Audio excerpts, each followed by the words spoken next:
ఇర్మియా గ్రంథము 31వ అధ్యాయము. ఇర్మియా గ్రంథము 31వ అధ్యాయము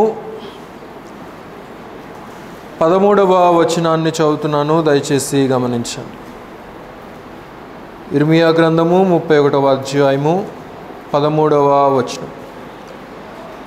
వారి దుఃఖమునకు ప్రతిగా సంతోషమిచ్చి వారిని ఆదరించెదను. విచారము కొట్టివేసి నేను వారికి ఆనందము కలుగజేతును. గనుక కన్యకలను యవనులను వృద్ధులను కూడి నాట్యమందు సంతోషించెదరు. ప్రభు కొద్ది వాక్య భాగం దీవించే రీతిగా చిన్న ప్రార్థన. పరమందు ఆశీనుడు మా ప్రియ రక్షక మా ప్రభు యేసయ్య, ఈ యొక్క మధ్యాహ్న కాలపు సమయంలో నాయన ఇంతవరకు ఆరాధన కార్యక్రమం అంతట్లో కూడా మీరే సర్వ మహిమ ఘనత పొంది ఉన్నారని నమ్ముచున్నాము. అలాగే ఈ సమయంలో చదవబడినటువంటి లేఖన భాగములను కూడా మీరు దీవించండి నాయన. చదవబడినటువంటి లేఖన భాగంలో ఉండేటువంటి సత్యాలను గ్రహించేటువంటి నేర్పును మాకు దయచేయండి. పరిశుద్ధాత్మని యొక్క సహాయము ద్వారా మాలో ఉన్న ప్రతి ఒక్కరి హృదయాలతో మీరే మీ యొక్క వాక్కు ద్వారా మాట్లాడి మమ్మల్ని బలపరచుదురని యేసుక్రీస్తు వారి అతి శ్రేష్టమైనటువంటి నామంలో స్తుతించి వేడుకొనుచున్నాము తండ్రి, ఆమేన్. ప్రభునందు ప్రియులారా, ఇక్కడ మనం చదువుకున్నటువంటి వచన భాగంలో ప్రభు యొక్క ఆదరణ మనకు కనబడుతూ ఉన్నది.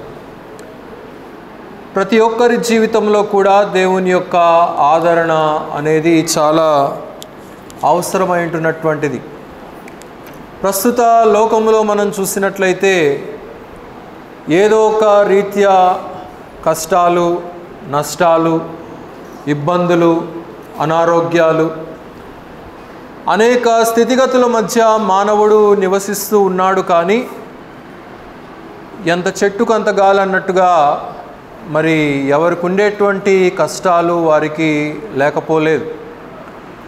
అయితే ప్రభు ఇక్కడ తెలియచేస్తూ ఉంటున్నాడు, వారి దుఃఖమునకు ప్రతిగా సంతోషమిచ్చి వారిని ఆదరించెదను అని ఇక్కడ తెలియచేస్తూ ఉంటున్నాడు. ప్రభు యొక్క ఆదరణ ప్రతి ఒక్కరికి కూడా అవసరమైనటువంటిది. ఆయన యొక్క ఆదరణ ద్వారా ప్రతి ఒక్క హృదయాన్ని కూడా ఆయన బలపరుస్తాడు. ఆయన మరి బలాన్ని అనుగ్రహిస్తాడు అనేది మనం ఇక్కడ గమనించగలుగుతూ ఉంటున్నాం. పైకి నవ్వచ్చు, కానీ లోపల మరి దుఃఖము, చెప్పుకోలేనటువంటి దుఃఖము, ఉద్యోగ సమస్య కావచ్చు, వ్యాపార సమస్య కావచ్చు, బిడ్డలను గురించినటువంటి సమస్య కావచ్చు, లేకపోతే అనారోగ్యాన్ని గురించినటువంటి సమస్య కావచ్చు. ఈ రీతిగా ప్రపంచంలో ఉన్నటువంటి ప్రతి ఒక్కరి జీవితాల్లో కూడా ఏదో ఒక సమస్య వెంటాడుతూనే ఉన్నది అనేది మనం గమనించాలి. పిల్లలు సైలెంట్గా ఉండాలి. అయితే మరి విశ్వాసికి కూడా ఈ రకమైనటువంటి సమస్యలు లేకపోలేదు అనేది మనం గమనించవచ్చు. ఈ దుఃఖము వెంటాడుతుంది, ఈ యొక్క శోధన వెంటాడుతుంది. సాతానుడి ద్వారా మరి అనేక రీతుల్లో మరి యొక్క బాధ లోపల మనిషిని, మానవుని, విశ్వాసిని కృంగ చేసేటువంటి అవకాశము ఉన్నది అనేది మనం ఇక్కడ గమనించగలుగుతూ ఉంటున్నాం. కీర్తనల గ్రంథంలో ఒక మాట అంటున్నాడు, దయచేసి గమనించండి. కీర్తనల గ్రంథము 31వ అధ్యాయము 9-10 వచనాలు చదవండి. యెహోవా, నేను ఇరుకున పడి ఉన్నాను, నన్ను కరుణింపుము.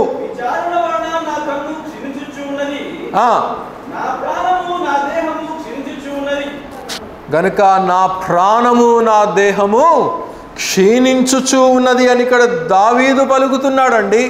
దావీదు దేవునిలో ఎంతో బలమైనటువంటి విశ్వాసము కలిగినటువంటి వాడు. దావీదు రాజుగా ఉన్నటువంటి వాడు. దావీదంతటి మహాభక్తుడే దేవుని సన్నిధిలోనికి వెళ్ళి ఆయన యొక్క శరణు జొచ్చుతున్నట్లుగా మనం చూడగలుగుతూ ఉంటున్నాం. ఆయన యొక్క సహాయాన్ని కోరుకుంటున్నట్లుగా మనం చూడగలుగుతూ ఉంటున్నాం. తన యొక్క ఆంతరంగిక స్థితి ఏ రీతిగా దుఃఖములోనికి వెళ్ళిపోయిందో, ఏ రీతిగా మరి అంగలారుస్తూ ఉన్నదో, ఏ రీతిగా తన యొక్క మనస్సు కృంగిపోయినటువంటి స్థితిలో తన యొక్క మనస్సు, తన యొక్క దేహము, తన యొక్క శరీరము మరి దుఃఖములో మునిగిపోతూ ఉన్నదో అనేది ఇక్కడ తన యొక్క మాటల్లో తెలియచేస్తున్నట్లుగా మనం చూడగలుగుతూ ఉంటున్నాం. దావీదు మహాబలాఢ్యుడైనటువంటి వాడు, దేవుని ద్వారా అనేక సందర్భాల్లో అనేక రకాలైనటువంటి కార్యాలు పొందుకున్నటువంటి వాడు, అనేక అద్భుతాలు సాధించుకున్నటువంటి వాడు, ఎలుగుబంటిని చీల్చినటువంటి వాడు, సింహాన్ని చీల్చినటువంటి వాడు, గొలియాతును మట్టుబెట్టినటువంటి వాడు. అలాంటి దావీదుకే ఏమంటున్నాడు? నా యొక్క మరి మనస్సు దుఃఖముతో నిండి ఉన్నది అనేది ఇక్కడ తెలియచేస్తూ ఉంటున్నాడు.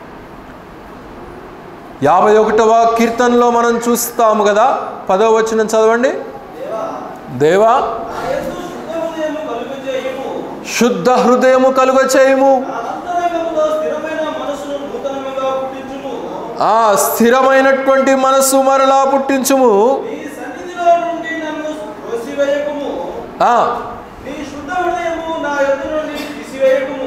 కనుక నీ రక్షణానందాన్ని నాకు మరలా పుట్టించుము అని చెప్పి ప్రార్థన చేస్తూ ఉంటున్నాడు. దావీదుకు రాజుగా ఉన్నప్పటికీ, దేవుని సహవాసం కలిగి ఉన్నప్పటికీ, దేవుణ్ణి ఎంతగా దగ్గరగా ఆరాధించే వాడుగా ఉన్నప్పటికీ కూడా తనకుండేటువంటి సమస్యలు తనకున్నాయి.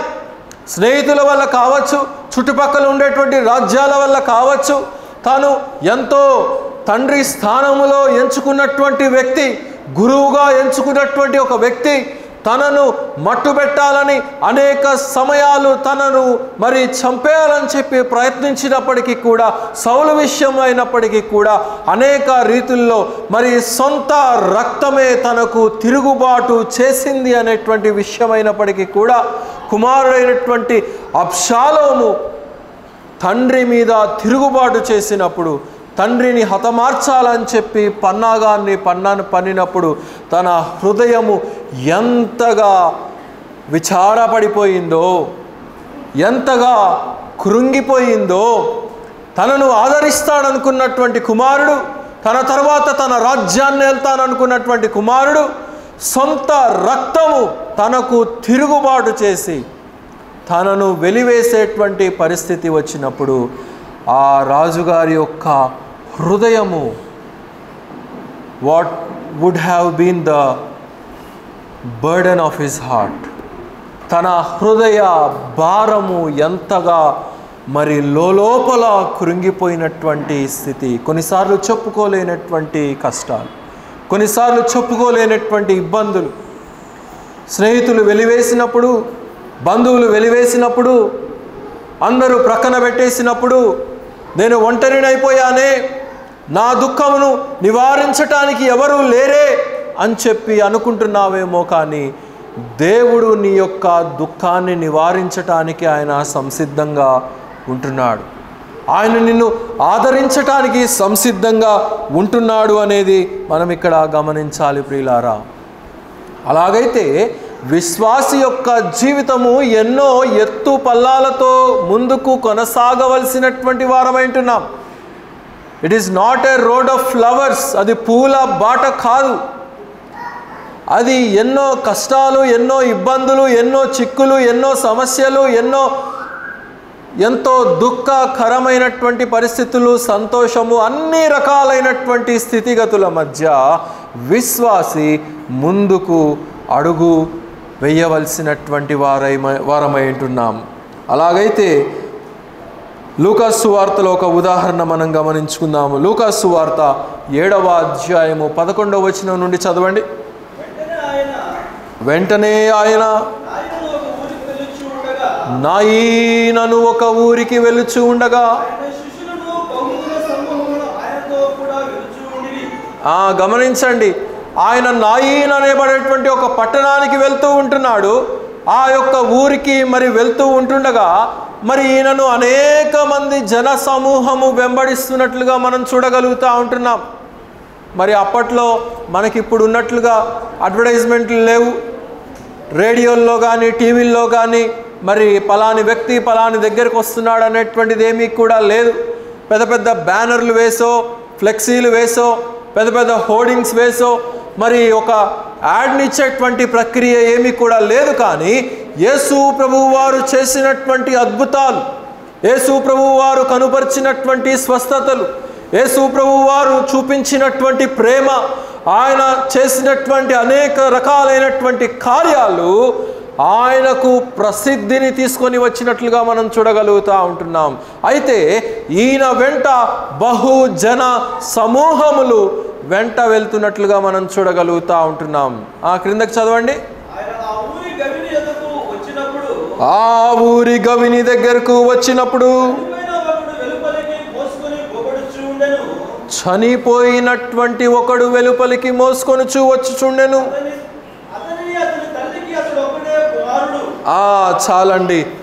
అతని తల్లికి అతడు ఒక్కడే కుమారుడు. యేసు ప్రభువు వారు ఆ పట్టణానికి మరి ఎంటర్ అవుతూ ఉంటుండగా ఈ పట్టణంలో నుండి మరి యొక్క గుంపు బయలుదేరి వెళ్తూ ఉన్నారు. వీరు మరి చనిపోయినటువంటి వ్యక్తికి సంబంధించినటువంటి వాడు. అయితే ఇక్కడ ఒక చిన్న బాబు చనిపోయాడు, ఒక యవనుడు చనిపోయాడు. ఏమని రాయబడతా ఉన్నది? అతడు అతని తల్లికి ఒక్కడే కుమారుడు అని చెప్పి రాయబడి ఉన్నది. ఆ తల్లి విధవరాలు, భర్త లేడు, భర్త చనిపోయాడు, ఒకగానొక్కడైనటువంటి యొక్క కుమారుడు ఇప్పుడు చనిపోయాడు. ఆ తల్లి యొక్క దుఃఖము మరి వర్ణనాతీతం. ఎందుకు చనిపోయాడు అనబడేటువంటి కారణాలేమీ కూడా రాయబడలేదు. ఏదో వ్యాధి వచ్చి బహుశా చనిపోయి ఉంటాడు యవన ప్రాయంలోనే. కానీ మరి ఈ యవన బిడ్డ చనిపోయినటువంటి స్థితి చూసినప్పుడు ఆ తల్లి ఎంతగా తన దుఃఖాన్ని మరి అక్కడ చూపించి ఉంటుందో మనమైతే వర్ణించలేం ప్రియులారా. సామాన్యంగా పిల్లలు పుట్టినప్పుడు వారు పెరిగి పెద్దవారు అవుతూ ఉంటున్నప్పుడు తల్లి ఎన్నో కలలు కంటా ఉంటుంది. బహుశా ఈ తల్లి కూడా నా కుమారుడు, నా భర్త లేకపోయినప్పటికీ కూడా నా కుమారుడు నన్ను చూసుకుంటాడు, నా కుమారుడు ఒక మంచి స్థితిలోనికి ఎదుగుతాడు, మంచిగా చదువుకుంటాడు, మంచిగా ఉద్యోగం చేస్తాడు, ఒక ఉన్నతమైనటువంటి స్థితిలోనికి వెళ్తాడు, నన్ను మరి చాలా చక్కగా చూసుకుంటాడు అని చెప్పి అనేక కలలు కని ఉంటుంది ఈ యొక్క తల్లి. బహుశా మరి సడన్గా బిడ్డ చనిపోయినప్పుడు మరి ఎంతగా దుఃఖించి ఉంటుందో కదండి. సర్వసాధారణంగా మనం కూడా మన బిడ్డల గురించి ఆయా కలలు కంటా ఉంటాం. నా పిల్లవాడు ఈ పెద్దగైనాక ఇలా అవ్వాలి, నా బిడ్డ ఈ రీతిగా అవ్వాలి, ఈ ఉద్యోగం చేయాలి, ఆ ఉద్యోగం చేయాలి. వారు పెద్దవారైనాక వారి యొక్క బుద్ధులు ఎలాగుంటాయో, వారి యొక్క ప్రవర్తన ఎలాగుంటుందో, వారి యొక్క నడవడిక ఎలాగ ఉంటుందో, ఎలాగున్నప్పటికీ కూడా చిన్నప్పుడు వారు ఎదుగుతూ ఉంటున్నప్పుడు తల్లిదండ్రులుగా వారి యొక్క కళ అనేది కంటూ ఉంటారు. కళ కంటం తప్పు లేదు. అయితే పిల్లలు కూడా తల్లిదండ్రుల యొక్క కలలను నెరవేర్చేవారై ఉండాలి, ఆ రీతిగా ఎదగాలి. అలాంటి క్రమశిక్షణ, అలాంటి అలవాటు, అలాంటి డిసిప్లిన్ని వారు చిన్న ప్రాయం నుండే అలవాటు చేసుకునేవారై ఉండాలి. నేడు గనక మనం లోకంలో చూసినట్లయితే అలాంటివేమీ కూడా లేదు. వచ్చేసినటువంటి ఆంబోతుల్లాగా తిరగమంటే స్నేహితులను వేసుకొని, బైకులు వేసుకొని, ఒకళ్ళు కాదు, ఇద్దరు కాదు, ట్రిపుల్ రైడింగ్, 4 పీపుల్ని ఎక్కించుకొని రైడింగ్ చేసేటువంటి కాలములో, దుస్థితిలో నేడు యువత ఉంటున్నారు. తల్లిదండ్రులేమో చర్చిల్లో, పిల్లలేమో వెలుపల. క్రైస్తవ కుటుంబాల్లో ఉండేటువంటి బిడ్డలను గురించి నేను మాట్లాడుతుంటున్నాను. విశ్వాసులైనటువంటి తల్లిదండ్రులు దేవుణ్ణి ఆరాధించాలని చెప్పి మరి భయభక్తులతో దేవుని సన్నిధికి పరిగెత్తుకుంటూ వస్తూ ఉంటే వీడేమో నెంబర్ 1 రోడ్డు మార్క్ కంటే హీనంగా తయారయ్యేటువంటి ప్రమాదం ఉన్నది. నేడు యువత క్రైస్తవ కుటుంబాల్లో మరి ప్రాముఖ్యంగా ఆ రీతిగా ఉంటున్నారనేది మనం గమనించాలి. అయితే ఇక్కడ ఈ తల్లి యొక్క స్థితిని కనుక మనం చూసినప్పుడు మరణము ఆ చిన్న బాబుని జీవాన్ని ఆపలేకపోయింది. మరణము మింగివేసింది. మరణానికి ఎలాంటి లిమిట్స్ అనేటువంటివి లేవు, ఎలాంటి బౌండరీస్ అనేటువంటివి లేవు. మరణము ఉన్నతమైనటువంటి వారని కానీ, పూర్ పీపుల్ అని కానీ, పలాని కులాన్ని బట్టి కానీ, పలాని వర్గాన్ని బట్టి కానీ, పలాని కలర్ని బట్టి కానీ, ఏ విధమైనటువంటి ఇహలోక సంబంధ బాంధవ్యాలకి దానికి ఎటువంటి లిమిట్ అనేది కూడా ఉండదు. It is out of limits. Death has no limits. 90వ కీర్తన త్రిపండి, 3వ వచనం. 90వ కీర్తన 3వ వచనం.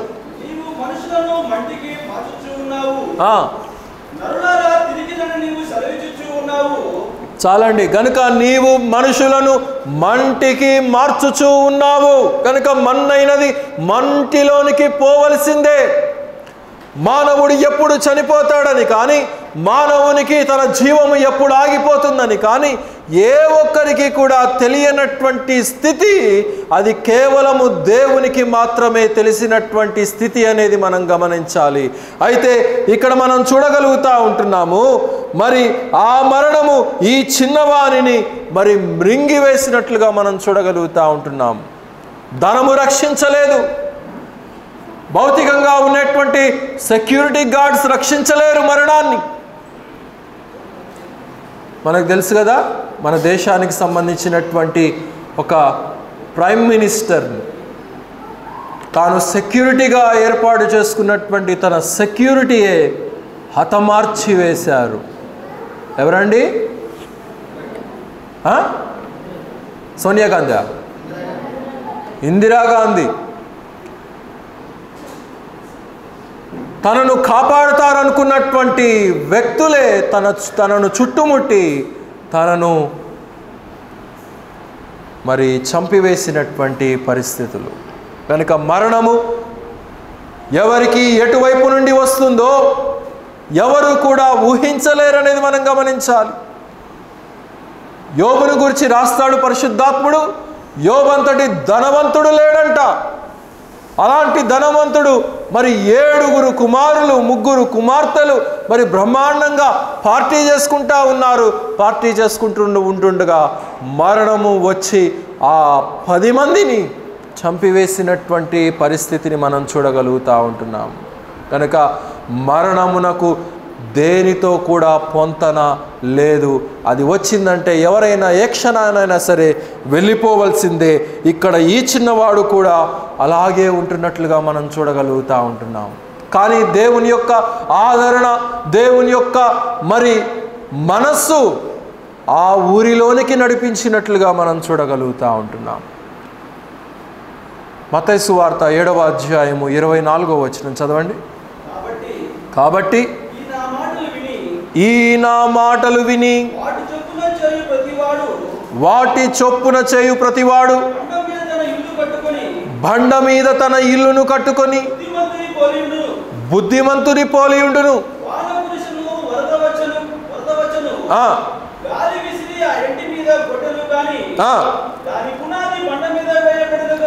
దాని పునాది బండ మీద వేయబడెను గనుక మరియు ఈ నా మాటలు విని వినని ప్రతివాడు కూడా ఇసుక మీద తన ఇంటిని కట్టుకొని బుద్ధిహీనుని పోలి ఉండును. గనక దేవుని మాట వినేటువంటి వ్యక్తి దేని మీద ఇల్లు కట్టుకుంటాడంట? బండ మీద ఇల్లు కట్టుకుంటాడంట. దేవుని మాట విననటువంటి ప్రతివాడు దేని మీద ఇల్లు కట్టుకుంటాడంట? ఇసుక మీద కట్టుకుంటాడంట. దేని పునాది బలమైనటువంటిదండి? బండ పునాది బలమైనటువంటిదా? ఇసుక పునాది బలమైనటువంటిదా? బండ పునాది బలమైనటువంటిది. బండ మీద కట్టబడినటువంటి ఇల్లు, బండ మీద కట్టబడినటువంటి జీవితము, క్రీస్తును ఆధారము చేసుకొని ప్రవర్తించేటువంటి ప్రవర్తన, క్రీస్తు వాక్యాన్ని ఆధారం చేసుకొని జీవించేటువంటి జీవిత విధానము, వాన వచ్చెను, వరద వచ్చెను, గాలి వచ్చెను, కానీ ఎలాంటి సంక్షోభము వచ్చినా కానీ ఆ జీవితము చెక్కు చెదరనటువంటి జీవితము ఇల్లుగా కట్టబడతారనేది మనం గమనించాలి. కానీ ఏ వ్యక్తి అయితే వాక్యాన్ని పెడచెవిన పెట్టేసి, సంఘాన్ని పెడచెవిన పెట్టేసి, సహవాసాన్ని ప్రక్కన పెట్టేసి, ఆయనను ప్రక్కన పెట్టేసి ఆయన పరిశుద్ధాత్మునికి విరుద్ధంగా నడుస్తారో అలాంటి వ్యక్తి యొక్క జీవితము దేని మీద కట్టబడుతుందంటే ఇసుక మీద కట్టబడినటువంటి జీవితం. అలాంటి జీవితము ఎప్పుడు ఉంటుందో ఎప్పుడు పోతుందో తెలీదు. ఇక్కడ కూడా అదే తెలియచేస్తూ ఉంటున్నాడు. ఆ దుఃఖము వర్ణనాతీతము అనేది మనం ఇక్కడ గమనించగలుగుతూ ఉంటున్నాం ప్రియులారా. ప్రకటన గ్రంథం 3వ అధ్యాయం 17వ వచనంలో అంటాడు, నేను ధనవంతుడను, ధనవృద్ధి చేసుకున్నాను, నాకు సమస్తము బాగుగా ఉన్నది అని చెప్పి నీవు అనుకొనుచున్నావు, కానీ నీ యొక్క దిగంబరత్వము నాకు కనబడుచు ఉన్నది అని చెప్పి దేవుడు తెలియచేస్తూ ఉంటున్నాడు. God is able to see your nakedness. నీ ప్రవర్తనలో ఉన్నటువంటి రీతి, నీవు ప్రవర్తనలో, నీ ఆలోచనలో, నీ యొక్క నడవడికలో దేవునికి విరుద్ధంగా నీవు నడుస్తున్నటువంటి క్రమాన్ని దేవుడు గమనించినప్పుడు దేవుడు దుఃఖపడేటువంటి అవకాశము కనబడతా ఉన్నది ప్రియులారా. అలాగైతే దేని ప్రకారమైనటువంటి జీవితాన్ని మనం జీవిస్తూ ఉంటున్నామో అనేది మనము ఆలోచన చేయవలసినటువంటి వారమైతున్నాం. హెబ్రీయులకు రాసిన పత్రిక 3వ అధ్యాయం 5వ వచనం చదవండి.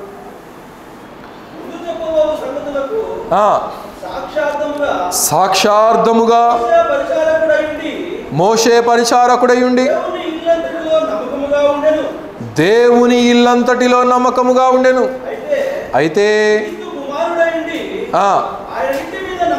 చాలండి, ఇల్లంతటిలో కూడా నమ్మకమైనటువంటి వాడుగా ఉండెను అనే మనం చూస్తూ ఉంటున్నాం. అలాగైతే దేవుని మాట విని, దేవుని ఆలోచనకు తలవంచి, దేవుని వాక్య ప్రకారమైనటువంటి ప్రవర్తన కలిగినటువంటి ప్రతి విశ్వాసి కూడా దేవుని ఇల్లంతటిలో కూడా నమ్మకమైనటువంటి వ్యక్తిగా ఉంటారు అనేది మనం గమనించగలుగుతూ ఉంటున్నాం. అలాగైతే మనము నమ్మకమైనటువంటి వ్యక్తులంగా ఉంటున్నామా, లేకపోతే అపనమ్మకమైనటువంటి వ్యక్తులంగా మనం ఉంటున్నామా అనేది మనం గమనించాలి.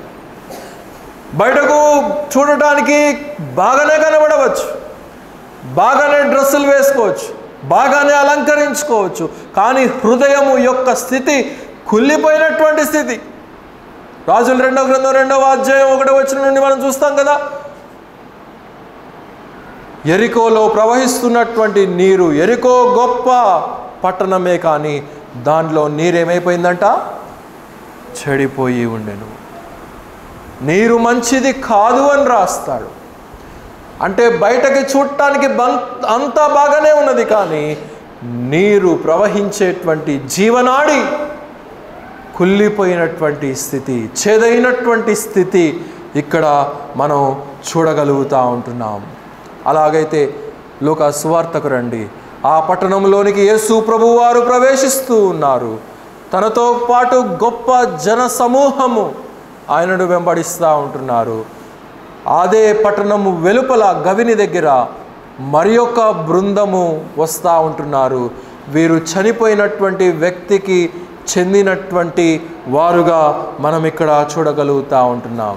ఒకవైపేమో జీవానికి సంబంధించినటువంటి మరి సమూహము, మరి ఒకవైపేమో మరణానికి సంబంధించినటువంటి సమూహం.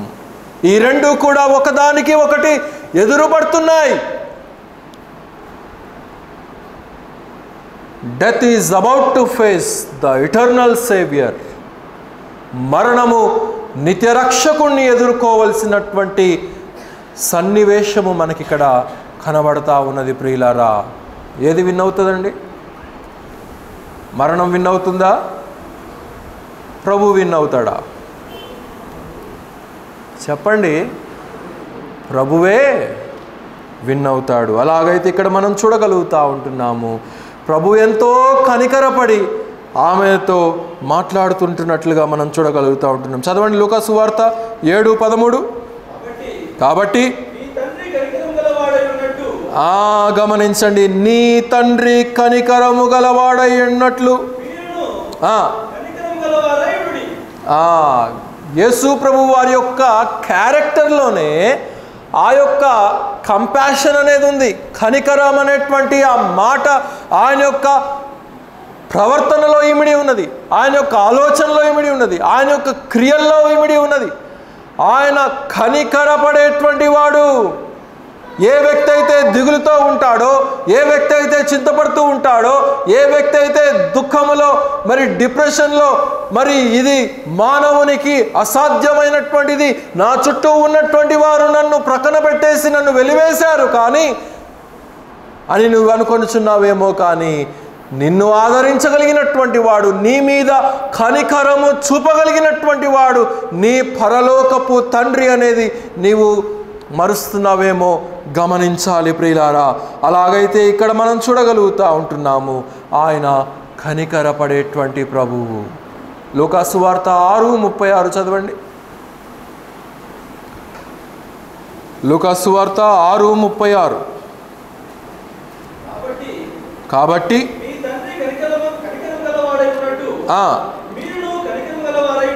మీరును కనికరము గలవారై ఉండుడి అని చెప్పి ఇక్కడ మనం చూడగలుగుతూ ఉంటున్నాం. కనుక క్రీస్తు కనికరము మనలో ఉండాలి. ఆ కనికరము మన క్రియల్లో కనబడాలి, మన మాటల్లో కనబడాలి, మన యొక్క చూపులో కనబడాలి. ఆ ప్రేమను మనం వెల్లడిపరిచే వారమై ఉండాలి.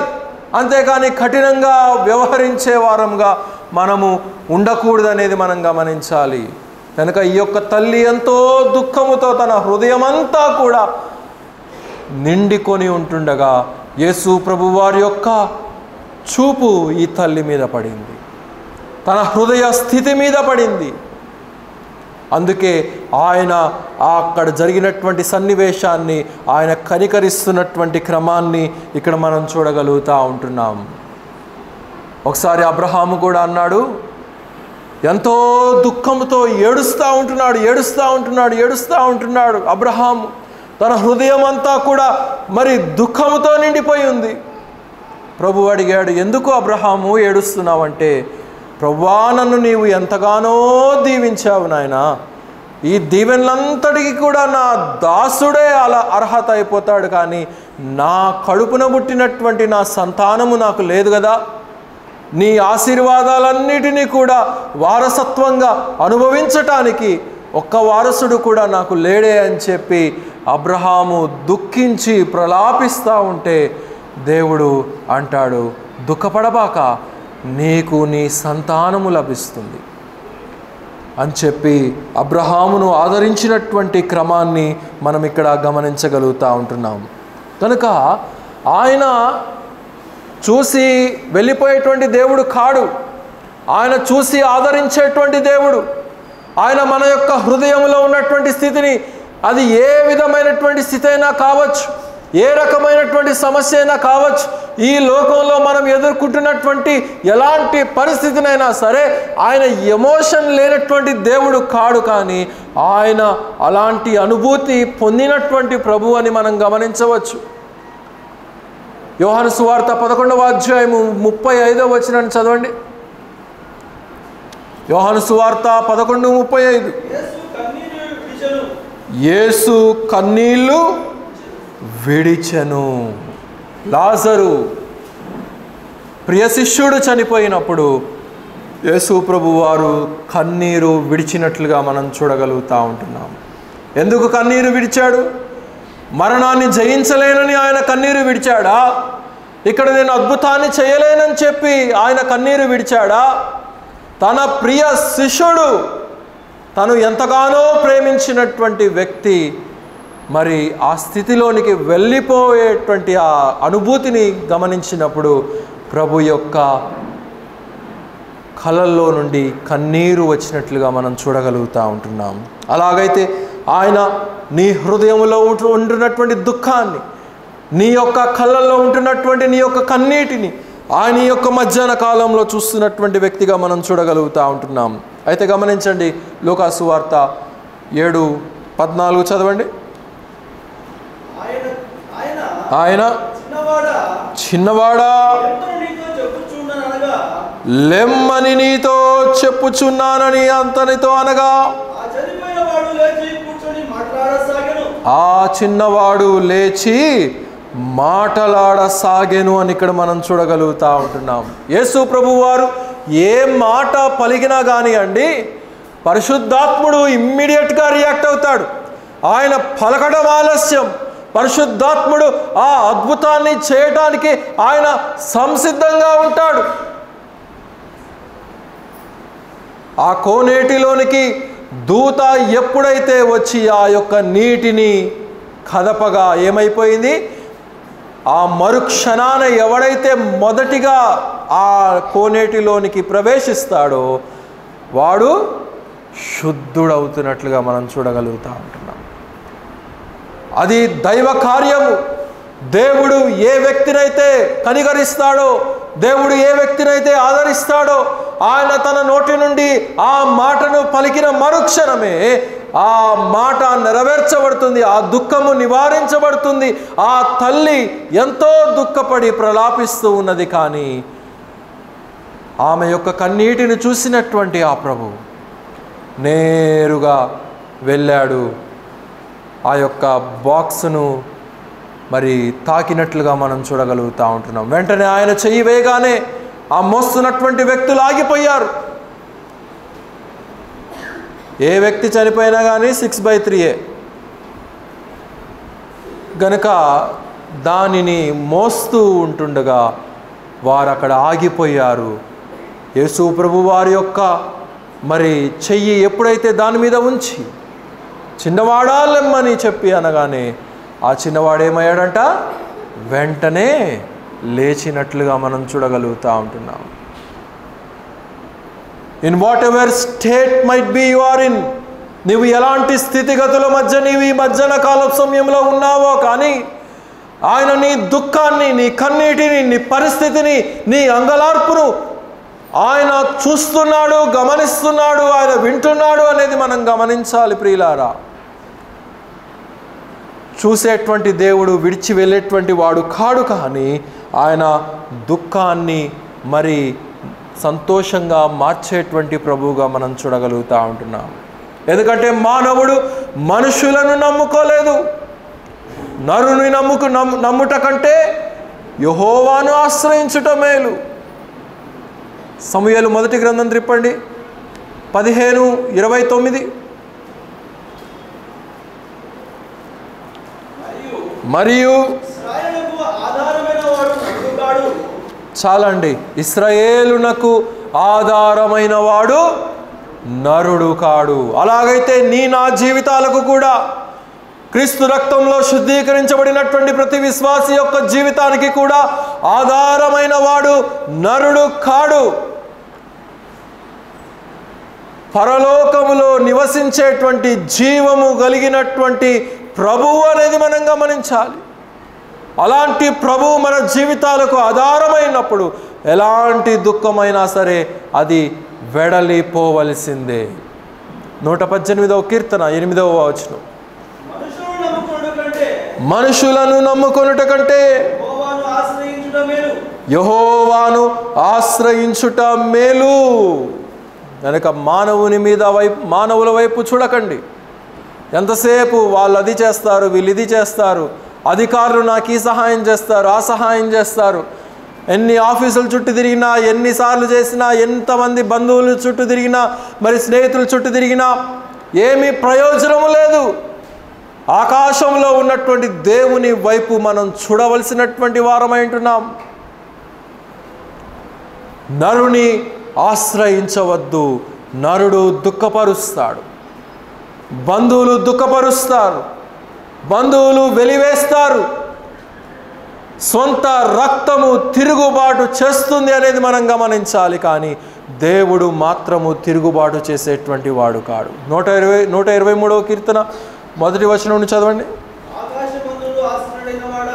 ఆకాశమందు ఆసీనుడై ఉన్నటువంటి వాడా,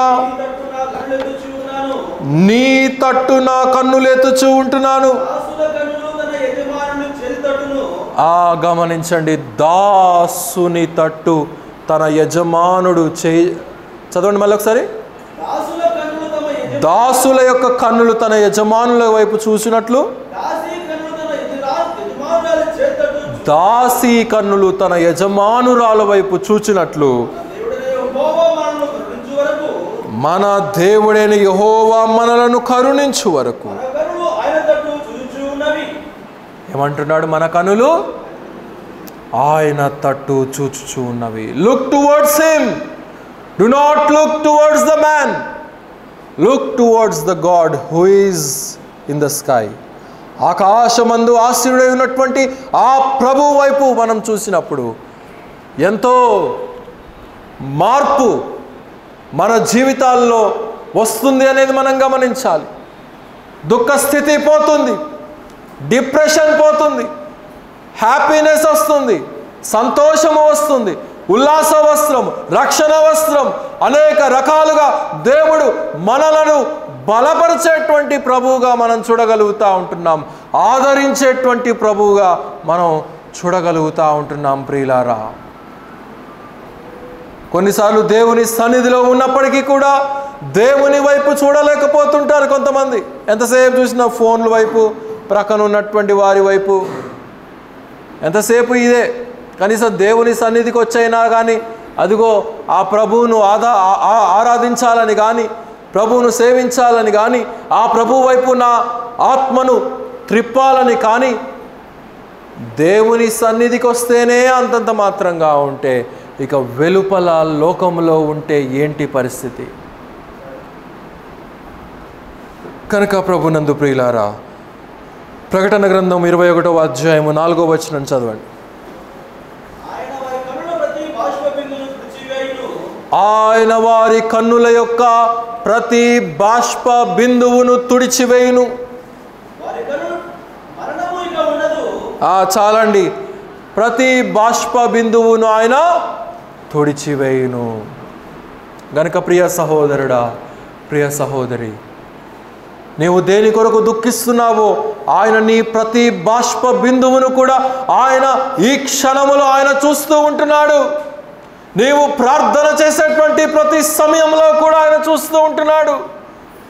నీవు ప్రార్థన చేస్తూ ఉంటుండగా నీ యొక్క ఆత్మ ఆయన ఆత్మతో మిళితమై ఉంటుండగా నీ యొక్క హృదయములో ఉన్నటువంటి ఆ దుఃఖ స్థితిని, ఆ కన్నీటిని, ప్రతి బాష్ప బిందువును, ప్రతి కన్నీటి బొట్టును కూడా ఆయన తుడవటానికి ఆయన సంసిద్ధత కలిగి ఉంటున్నట్లుగా మనం చూడగలుగుతూ ఉంటున్నాం. Turn towards him. ఒక్క ఛాన్స్ ఇచ్చి చూడండి ఆయనకి. ఇంతవరకు లోకానికి ఛాన్స్ ఇచ్చావేమో, ఇంతవరకు స్నేహానికి ఛాన్స్ ఇచ్చావేమో, ఇంతవరకు బంధుత్వానికి ఛాన్స్ ఇచ్చావేమో, కానీ ఇప్పుడు ఈ క్షణాన ఆ ప్రభువుకు కనుక నీవు ఛాన్స్ ఇచ్చినట్లయితే ఆయన దుఃఖాన్ని నాట్యంగా మారుస్తానంటూ ఉంటున్నాడు. కీర్తన గ్రంథం 30వ అధ్యాయం 10వ వచనం నుండి చదవండి. యెహోవా ఆలకింపుము, నన్ను కరుణింపుము.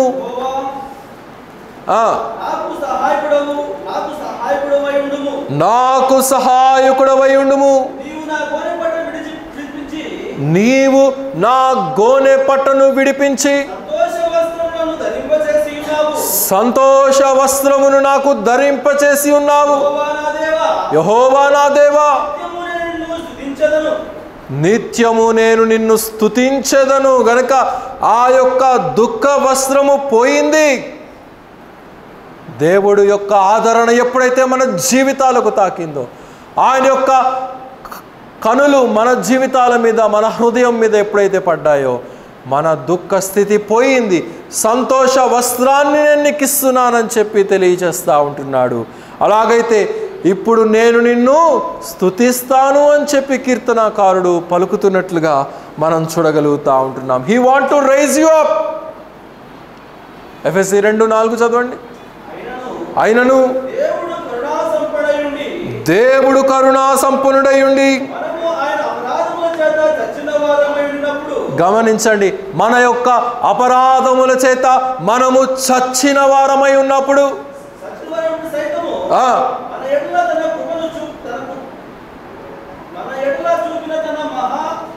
మహాకృపదైశ్వర్యమును బట్టి మనలను క్రీస్తుతో కూడా బ్రతికించెను. The Lord who is very rich in mercy. కనికర పడుటలో అంతటి మహోన్నతుడైనటువంటి వాడు ఇక ఎవడును కూడా లేడు. మరణ ఛాయల్లో ఉన్నటువంటి మనలను తిరిగి బ్రతికించినటువంటి అనుభవాన్ని మనం చూడగలుగుతూ ఉంటున్నాం. ఒక మాట జ్ఞాపకం వస్తూ ఉంది. 38వ కీర్తన త్రిప్పండి. 38వ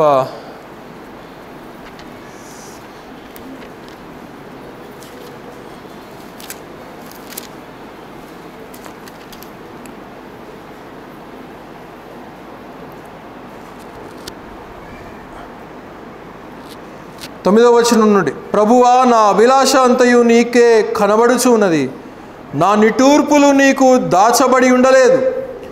నా గుండె కొట్టుకొనుచు ఉన్నది, నా బలము నన్ను విడిచిపోయెను, నా కనుదృష్టియు తప్పిపోయెను. నా స్నేహితులను నా చెలికాండ్రును నా తెగులు చూచి ఎడముగా నిల్చుచు ఉన్నారు, నా బంధువులు దూరముగా నిల్చుచు ఉన్నారు. నా ప్రాణము తీయచూచుచు వారు ఉరులు కొడుచు ఉన్నారు. నాకు కీడు చేయ చూచువారు హానికరమైన మాటలు పలుకుచు దినమెల్లా కపటోపాయములు పనుచు ఉన్నారు. చెవిటివాడనైనట్లు నేను వినకై ఉన్నాను, మూగవాడనైనట్లు నోరు తెరుచుట మానితిని. నేను వినలేని వాడనైతిని, ఎదురు మాట పలకలేని వాడనై అయితిని అని చెప్పి తెలియచేస్తూ ఉంటున్నాడు. మహా గొప్ప దావీదు ఏమైపోయాడంట? మూగవాడైపోయాడంట, చెవిటివాడైపోయాడంట. తన చుట్టూ ఉన్నటువంటి వారు తన మీద పన్నుతున్నటువంటి ఆ యొక్క దుస్థితిని ఆయన గమనించినప్పుడు, కపటోపాయములు వైపు ఆయన చూసినప్పుడు అంటూ ఉంటున్నాడు, నేను మౌనినైపోయాను అని చెప్పి అంటూ ఉంటున్నాడు. తిరిగి ఎదురు మాట్లాడటం కంటే కూడా నేను గమ్ముగా నీ వైపే నేను చూస్తుంటున్నాను అని చెప్పి తెలియచేస్తూ ఉంటున్నాడు ప్రియులారా. అలాగైతే do not look towards the men, మనుషుని వైపు నీవు చూడవద్దు, దేవుని వైపు మనం చూసేవారమై ఉండాలి. దావీదంతటి వాడినే ప్రక్కన పెట్టేస్తే ప్రతి ఒక్కరూ ఇక మనబోటి వాళ్ళం ఏ పాటి వారమండి? గనుక ఈ యొక్క తల్లి యొక్క దుఃఖాన్ని సంతోషముగా మార్చినటువంటి ప్రభువును మనం చూడగలుగుతూ ఉంటున్నాం. యోహాను సువార్త 11:25 అంటాడు. ఒక మాట గమనించండి. యోహాను సువార్త 11:25, పునరుద్ధానమును జీవమును నేనే,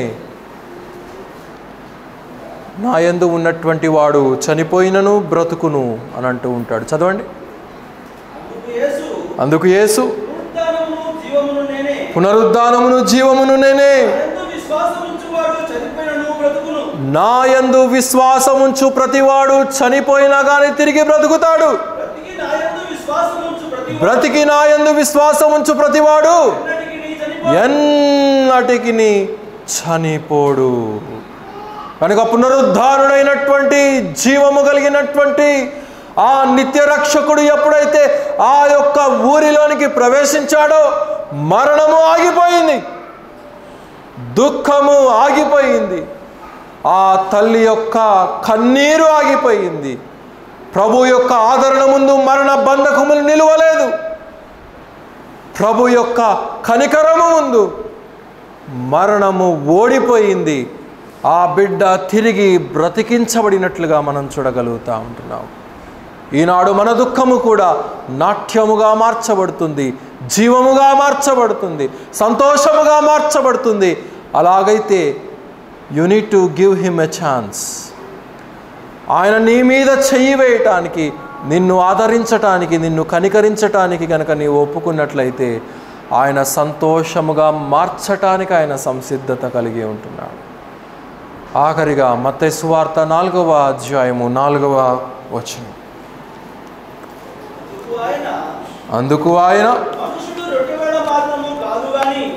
మనుషుడు రొట్టె వలన మాత్రము కాదు కానీ దేవుని నోట నుండి వచ్చు ప్రతి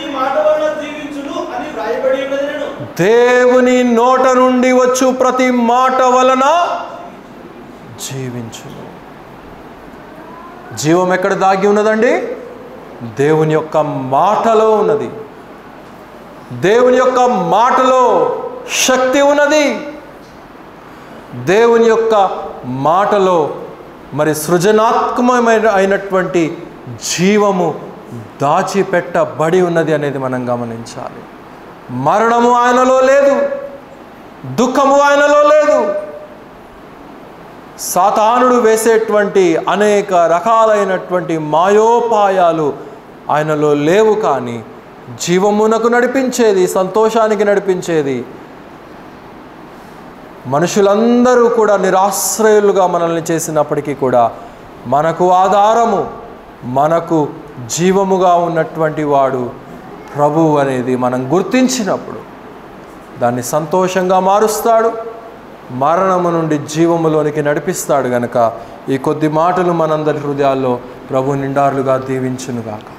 అందరూ కూడా తలలు వంచినట్లయితే ముగింపు ప్రార్థన. ప్రియ ప్రభువా, పరిశుద్ధుడైన మా యేసయ్య, ఈ యొక్క మధ్యాహ్న కాలపు సమయంలో మా వినికిడిలో చదవబడినటువంటి లేఖన భాగములను మీరు దీవించి మా హృదయాలకు మీరు వినిపింపచేసినటువంటి మీ యొక్క శ్రేష్టమైనటువంటి జీవము కలిగినటువంటి వాక్యాన్ని బట్టి ఎంతగానో స్తుతించుచున్నాము నాయన. అలనాడు దావీదు పలికాడు, నా నిట్టూర్పులు నీకు తెలిసే ఉంటున్నవి, నా అంగలార్పు నీకు వినబడుచూ ఉన్నది. నా చుట్టూ ఉన్నటువంటి వారు నన్ను పడద్రోయాలని మాయోపాయాలు, కపటోపాయములు వారు పనుతూ ఉంటున్నారు. వారు అంటున్నటువంటి మాటలు నేను విన్నప్పుడు, వారు చేస్తున్నటువంటి క్రియలు నేను చూసినప్పుడు నేను ఏమీ కూడా చేయలేక మౌనిగా ఉండిపోయాను. నా హృదయము మౌనముగా ఉండిపోయింది. నా దుఃఖము నీకు మాత్రమే వినబడుతూ ఉంటుంది, నా అంగలార్పు నీకు మాత్రమే తెలిసి ఉంటుంది. కనుక మీరెప్పుడైతే దావీదు యొక్క అంగలార్పును మీరు విన్నారో, తన చుట్టూ ఉన్నటువంటి వారు తన శత్రువుగా వెలివేసినటువంటి పరిస్థితి, వెంటాడినటువంటి పరిస్థితి, ఒక్కడిని చేసి ఎదురు దెబ్బతీయాలని చెప్పి ప్రయత్నించినటువంటి పరిస్థితులన్నీ కూడా ఎరిగినటువంటి వాడవే. అయితే వాటన్నిటిలో నుండి విజయాన్ని, జయాన్ని,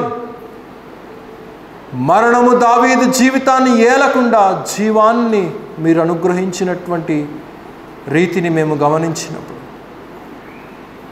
నరుని ఆశ్రయించుట కంటే ఆకాశములో ఉన్నటువంటి జీవము కలిగినటువంటి దేవుణ్ణి ఆశ్రయించుట మేలు.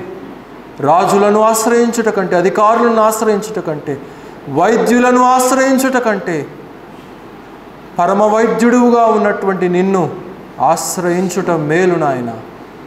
ప్రతి మరణ ఛాయను, ప్రతి మరణ బంధకాన్ని, ప్రతి మరణ స్థితిని, ప్రతి కన్నీటిని, ప్రతి అంగలార్పును, ప్రతి దుఃఖాన్ని ఈ మధ్యాహ్న కాలపు సమయంలో మీరు దర్శించండి నాయన. మీ యొక్క చేతిని ఆ యొక్క చిన్నవాని మీద ఏ రీతిగా అయితే ఉంచి లేవమని చెప్పి మీరు తెలియచేశారు, ఆ రీతిగా ప్రతి హృదయ స్థితిని మీరు తాకండి, దర్శించండి. దుఃఖ స్థితిలో నుండి నాట్య స్థితిలోనికి మార్చండి, ఆనంద స్థితిలోనికి మార్చండి. ఎవరు ఉన్నా లేకపోయినా మీరు ఉన్నారనేటువంటి నమ్మకము, ఆదరణ మమ్మల్ని ముందుకు నడిపించేటువంటి కృపను అనుగ్రహించి మీరే సహాయాన్ని అనుగ్రహించండి నాయన. చేరి వచ్చిన సంఘాన్ని మీరు దీవించండి. ప్రతి ఒక్కరి ఉద్యోగాల్లో, రాకపోకల్లో మీరు తోడుగా ఉండండి. ఈ వారమంతయు కూడా జరగవలసినటువంటి సంఘ కార్యక్రమాలన్నింటిలో కూడా మీరే తోడుగా ఉండి ముందుండి నడిపించండి. అలాగనే మా ప్రభువా, యూట్యూబ్ ద్వారా కూడా అనేక ప్రాంతాల్లో నుండి వీక్షిస్తున్నటువంటి ప్రతి ఒక్కరిని నిండారులుగా దీవించండి. ప్రతి ఒక్కరి ఉద్యోగాల్లోనూ, రాకపోకల్లోనూ మీరు తోడుగా ఉండండి. కాలేజీల్లో మీరు తోడుగా ఉండండి. యవన బిడ్డలను మీరు దర్శించండి. చంటి బిడ్డలు ఉంటున్నారు, వారి యొక్క ఆటపాటల్లో మీరు తోడుగా ఉండండి. మీ యొక్క సహాయం అనుగ్రహించండి. తిరిగి ప్రియ బిడ్డలందరూ కూడా వారి వారి గృహాలకు వెలుచుంటుండగా మీ యొక్క సహాయము, దీవెనలతో మీరు నింపి, మీ యొక్క సంతోషముతో ప్రతి ఒక్క హృదయాన్ని మీరు దర్శించి ముందుకు నడిపించి మీరే మహిమ పొందుదురని మా ప్రభును, మా రక్షకుడైనటువంటి యేసుక్రీస్తు వారి అతి శ్రేష్టమైనటువంటి నామములో స్తుతించి ప్రార్థించేది వేడుకొనుచున్నాము తండ్రి. ఆమేన్. మన తండ్రి అయినటువంటి దేవుని యొక్క ప్రేమయు, మన ప్రభువుని మన రక్షకుడైనటువంటి యేసుక్రీస్తు వారి యొక్క కృపయు, పరిశుద్ధాత్ముని యొక్క అన్యోన్య సహవాసము, సన్నిధి, కనికరం ప్రతి ఒక్కరి హృదయాలలో మెండుగా నివసించి ముందుకు నడిపించునుగాక. ఆమేన్. అందరికి వందనాలండి. సెలవు తీసుకోండి.